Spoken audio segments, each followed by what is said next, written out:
This is Parsha. Sarah dies, and the Torah tells us that Avraham Avinu came and gave a hesped for Sarah, and then he cried for her. So there's a small chaf in the word vilib kosa, and to cry for her. Why is there a small chaf? Question number one. Second question is that we asked this in the previous year. The order is strange.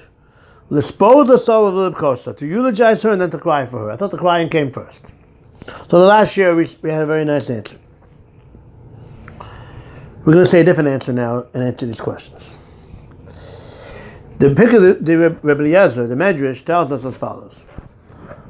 After the Akeida, if you don't know what the Akeida is, I think you have bigger problems than this year. So, after the Akeida happened, the Satan comes to Sarah, and says, Sarah, did you hear about the story that happened in the world? Big news, a big story happened. Sarah said, no, I don't know what you're talking about. I was on my iPhone all day. I didn't know what happened. So, tough crowd tonight. So, the Satan says, okay, I'll inform you about what's happening. There was an old man who took his son, Yitzchak.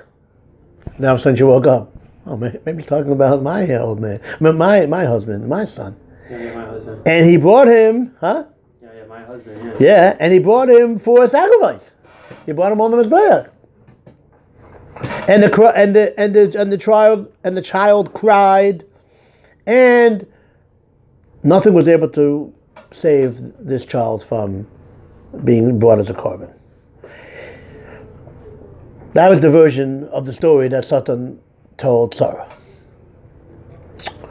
And of course, naturally, by hearing this story, not knowing the real version of what happened, she started crying, and she died.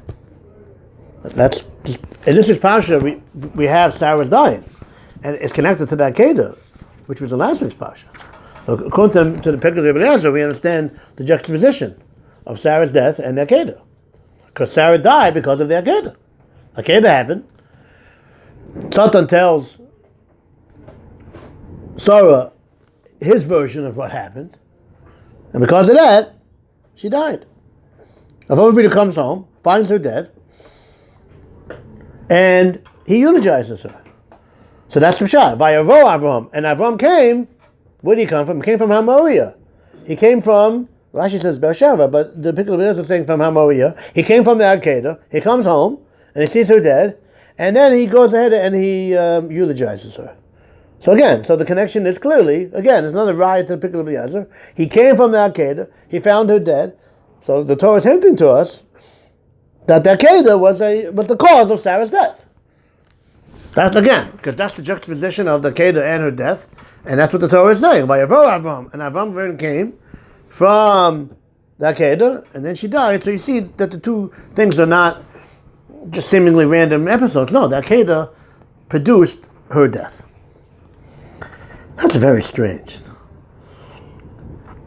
We have to think about this. The Satan is a messenger of HaKadosh Baruch Hu. He is created he has a purpose for the world. Because through his efforts, he tries to get you to sin. If you don't sin, so if you overcome what his job is, then you get great reward for overcoming what he did. So that's his job. His job is to get people to do Averos.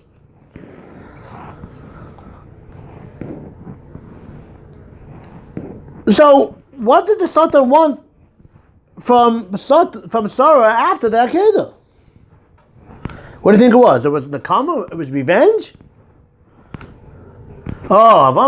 He tried to get Avraham not to do the Akeida. The Midrashim are full of all these stories about ways that the Satan tried to get Avraham Avinu not to do the Akeida. One of the reasons why we say Tashlach on Rosh Hashanah is because Rosh Hashanah is full of the Akeida, references to Akeida, and that's what happened on the way to Akeida. The Satan Avraham Avinu almost drowned The Sultan made him have water go all the way up to his neck. He almost drowned. So the Avram Avinu would say, you know what? Maybe I'm not supposed to do this. I almost died myself. Maybe I'm not supposed to do this. That's just one example. Man, the Joshua are full of different ways that he tried to get Avram Avinu not to do that. Are you crazy? What are you even talking about? You're going to kill the boy? You think God wants you to do that? Are you nuts? All that type of stuff. So he was Matzliach, and he did the Akeida, right? Whatever he was supposed to do. So is that what the Sultan was doing? Oh, I'm going to get back at you. Oh yeah, you didn't listen to me. You didn't do the Akeida, so I'm going to take away Sarah. Doesn't sound like that would be his kavanah. So again, the Sultan's job is to get people not to, try to get people to do averos. But if they didn't do it, he doesn't just kill people. What's going on here? That Sarah dies because of the Akeida? Doesn't seem to make any sense. So the Kilas Yitzchak, the Jewish Sefer, I think I quoted him before, from Vilna, a couple hundred years ago. He says a beautiful idea. So you have the idea, you have mitzvahs and you have averos. Person does a mitzvah, they get rewarded. And the opposite for the other thing.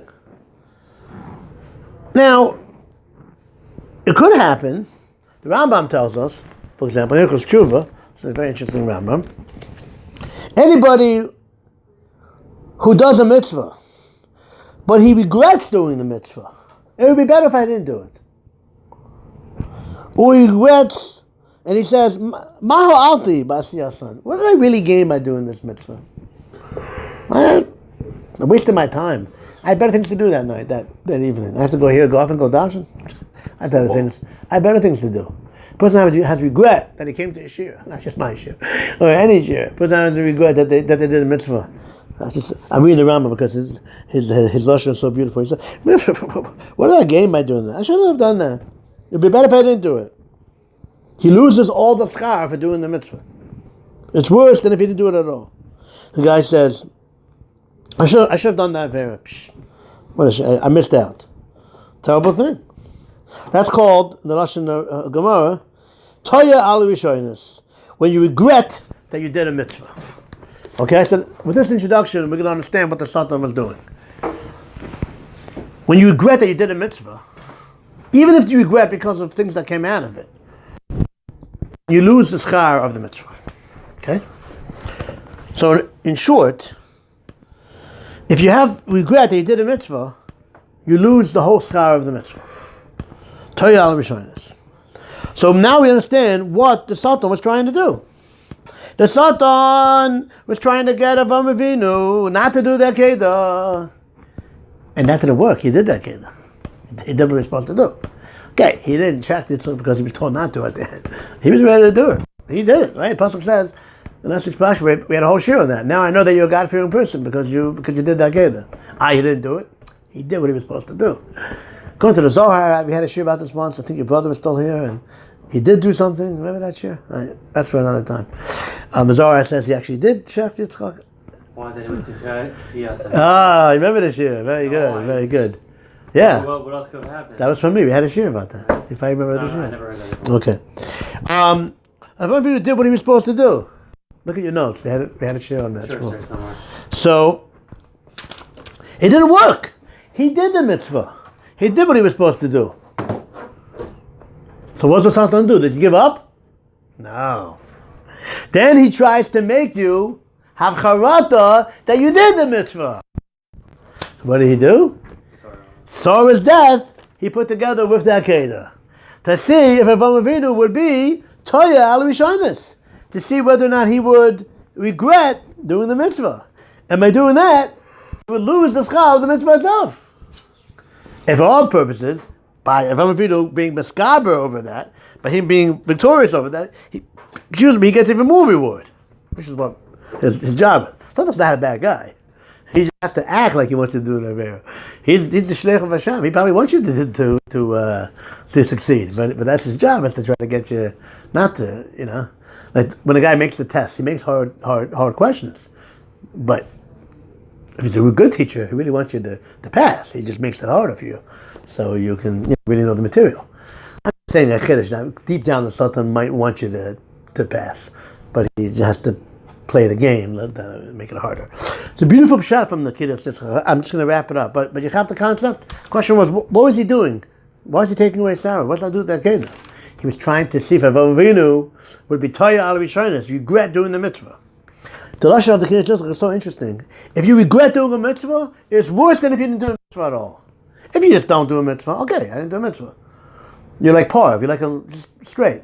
If you do a mitzvah and then you regret not doing the mitzvah, that's worse than if you didn't do it at all.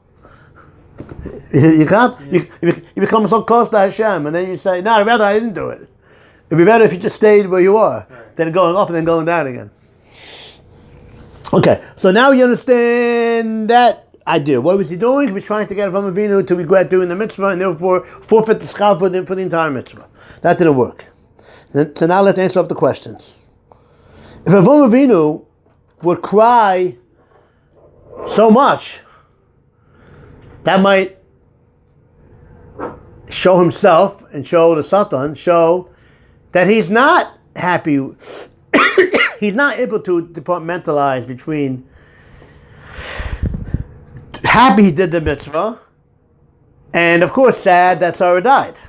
By not crying a lot, he wanted to emphasize that he doesn't regret doing the mitzvah, even though by doing the mitzvah, Sarah died as a result of doing the mitzvah. So it's an interesting part. Of course he cried. But the Torah put a small chaf to show that he did curtail the crying. In the last year, we had a different shot. I don't know if I quoted him from the Rosh Hashiva Rabbi's why. That was his part. That the curtailing of the crying was to show that he was focusing on the communal loss and not his personal loss. That was an interesting part. But the Kiddush Yitzchak is saying a totally different part. He was curtailing the whole engine of crying so much. Because he wanted to show and to work on himself not to be Chayei al Rishonos, not to have charata, not to have regret that he did the mitzvah because he lost Sarah by doing the mitzvah. That's why it says, to answer the next question, Lispod b'tchila, that he eulogized her and then it says he cried. Because, beautiful word, the ikar was the husband. To talk about her great things and not the crying. Because the crying might be a personal crying, similar to Rabbi's wife's word, a personal crying, and not the private crying, not the public crying. But according to Kiddush Yitzchak, we have another teretz too. By focusing on the hesped and on the crying, and then on the crying, he was showing this word that he's not Chayei al Rishonos, that he doesn't regret doing the mitzvah, even though, of course, something terrible like losing his wife came as a result of doing the mitzvah. That's the Kiddush, just a beautiful word. Satan was trying to get him to regret doing the mitzvah and lose the schar of the entire mitzvah, but it didn't work. Avram Avinu told the Satan, buddy, you gotta get up very early in the morning to beat me. And it didn't work, buddy. I got you. And I passed with flying colors. Of course he's sad that his wife died. But he didn't focus on that. He focused on the fact that he was happy he did a mitzvah, even though, of course, he was sad that he lost his wife as a result of it. But not chas v'shalom that he was Chayei al Rishonos, that he regretted doing a mitzvah. As far as for our lives, I think it's a very important, beautiful lesson. If something happens because you did a mitzvah, don't ever regret doing the mitzvah. You can regret maybe if something bad happened, You went to do a mitzvah and something bad happened to you on the way over there. You got a ticket or whatever, you got hurt, fine. You can focus on that you're sad that something bad happened, but never say, if I wouldn't have done that mitzvah, that wouldn't have happened. If you do that, you lose the schar of doing the mitzvah. You're better off not doing the mitzvah. In that case, so my friend, retroactively, you would have been better off not doing the mitzvah. So that's just a practical lesson. Never regret ever doing a mitzvah, even if something bad happens as a result of it, because first of all, probably didn't happen as a result of it. It was supposed to happen anyhow. But the main thing is never regret doing a mitzvah, because then you're going to lose all the schar of doing the mitzvah. Avram Avinu taught us this great lesson.